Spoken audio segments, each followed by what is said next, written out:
Hey, I am Monique Rogers. I am the CEO and founder of Metamorphosis Women's Encounter. And I am here with my mom today, Brenda Joyce Lamb, or Brenda J. Lamb. And today we are talking about mental health in lieu of May, which is Mental Health Awareness Month. So today I just want to kind of talk about my story, which is how Metamorphosis kind of all came about. And we were just sitting here talking before the video started, and my life was really affected by mental illness because my mom suffers with schizophrenia and bipolar. And back long ago, when I was about 5 years old, is when this all started. She felt like people were trying to kill her, so we would move. Yes, up and move. And first I would get this thought in my mind that, oh, somebody's trying to hurt us, and they're going to hurt my kids, and I better hurry up and get out of here. And then, look like I would hear a voice say, go to this state or that city, and I would just go and take the kids out of school and pack up with little bags that we had, and wait, of course, until check day, and then just go to wherever that voice told me to go to, and then we would make it there, okay? And the people there treated us kind of kindly, but then after I'm there, no more than 1 or 2 months, then I would hear that same voice again that was saying, this is not the right place for you. So then I would adhere to that voice, go and take the kids out of school here in, like, say, for instance, New Orleans or Fort Worth, Texas. We've been to places like that. We've even been, even San Antonio, Texas, New York. Mm-hmm. Yeah, remember the one time we went on the Greyhound, mind you. We get up in the middle of the night sometimes, because I guess that's those times when you really hear it. It's like, we got to go right now. And we would get up right in the middle of the night, sometimes while we were sleeping, clothes and garbage bags and on the Greyhound. And I remember going to D.C. I think that was a place where you wanted to go, but they had no shelter there. So we ended up going on to New York City and staying in the shelter there. So I remember, for me, in my experience, like, I don't know if I ever just sat down and just talked to my mind about how it affected me. But it was really confusing because I didn't understand. All I know is that you would hear voices.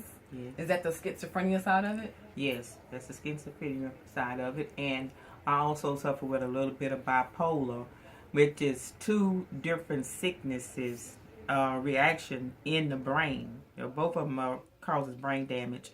And it's like and that causes the swing moods. And when I'm bipolar, that's up feeling, and when I'm in schizophrenia frame of mind, that's down feeling. And then that's when I think I mostly started to hearing the voices and starting to get scared and taking my kids out of school, and it just really. That was a long time ago when that happened. Does that still happen today? No, it's not happening today. I claim my healing in the name of Jesus. I've gotten treatments after treatments. After I came to live here in Jacksonville, Florida, which I have been here 14 years. One spot. And yeah, I'm beginning to do a whole lot better on the bipolar and the schizophrenia. I also found out that drinking can really make it worse. But just a little social drink every now and then. Sometimes I may drink a couple of beers. Like the other day, I did have a couple of beers.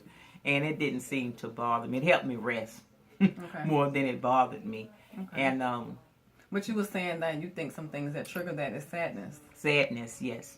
Something that may happen in the family or that causes sadness, like death of a loved one or somebody, my mother, my daddy, or brother or sister or somebody. And then also, like, in the neighborhood where we grew up, where we was living at, is the same neighborhood that I grew up in, and so did my kids grow up there. And so everybody's real close in that neighborhood community. And so whenever something would happen, then I would take it kind of hard, and then wouldn't be able to really handle it. Is because it's not really because of dumbness or stupidness. It's just because of that off-balanceness, which is a sickness, a mental sickness in the brain. And so when that happens, that causes the brain to get thrown off. And then I'm either high, which is bipolar, or low, which is schizophrenia. And then when the two really come together, that's, really what used to make me real sick. And I would end up in the mental ward in hospitals and had to be on long-term medication, which I am supposed to be on now. I just stopped taking it on my own because I started feeling better. And I said, okay, I'm older now. And I've learned a lot of things not to do. If I hear it, just don't adhere to it. I'm not, especially not immediately. So you still, so you said you don't hear first. it. So you still hear the voices? Well, I don't really still hear the voices, but I think, I'm not hearing the voices, but it just may be in my thought. Okay. I might just sit down and feel sad, and then all of a sudden, a lot of things that I went through just all come back to my mind, and then nobody else in the house with me, and I just start talking about it. Okay. This happened, that happened, this happened, that happened. So that's like a therapy for you. You talking that out? Mm-hmm. Okay. Yes. I probably still need a little bit of help and therapy. I am with the mental health clinic here in Jacksonville, Florida, with Zanana that comes by to check on me. Okay. Yeah, she comes by to check on me. And so there's another part I want to get to really quick, because I think that is still kind of unspoken in the Black community. Mm-hmm. And I feel like, from my perspective, we were kind of separated from the family because when you was feeling that way. Mm-hmm. So instead of people, like, if you could give a final thought, instead of people like pushing their loved ones away, maybe they should try to get some help for their loved ones, get them some medication, try to understand what the illness is instead of making them feel, alone. And it immediately, as soon as possible. They should, any signs of them doing something, they throw it off, something that they don't usually do, or something that you have never seen them do before. Right. Not just overlook that, but, kind of follow them, around and see what they're doing and what they're picking up and what they're talking about, because mental health can be so bad until people can commit suicide. Yep. Now, I've heard this before. Mm-hmm. And do you want to share the story about when you heard that voice to kill us? When you put the medicine in the cup? I did hear a voice that told me that I should kill all 3 of my kids. And my mother had a big container like they give, and we're from Houston, Texas. And so the county hospital give that big container of ibuprofen. And I went in there and took my mother's big container of ibuprofen that she needed for her pain and stirred all of them up in one cup. And I said, okay, I was going to make each 3 of them drink so much of it until it was all gone. And after I stirred it up, I could not go through with that. I couldn't kill my kids. And so I said, no, I'm not going to do this. And I went and poured it out in the sink. And instead of the feeling of the reaction that I was having in the mind, instead of it just going away, I started ramshacking my mother's house.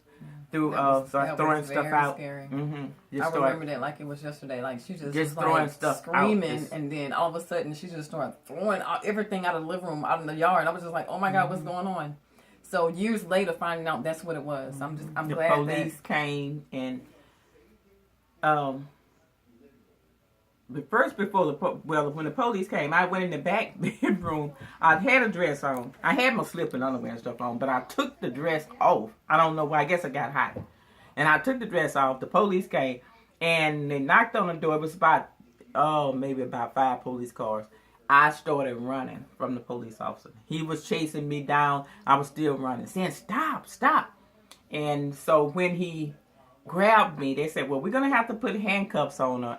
He told my parents, Mr. and Miss Sumter, we're going to have to put handcuffs on her. So when they took me to the mental ward, I'm sitting down in the mental ward in the waiting room, and in the county hospital in Houston, Texas, which is named Bental Hospital.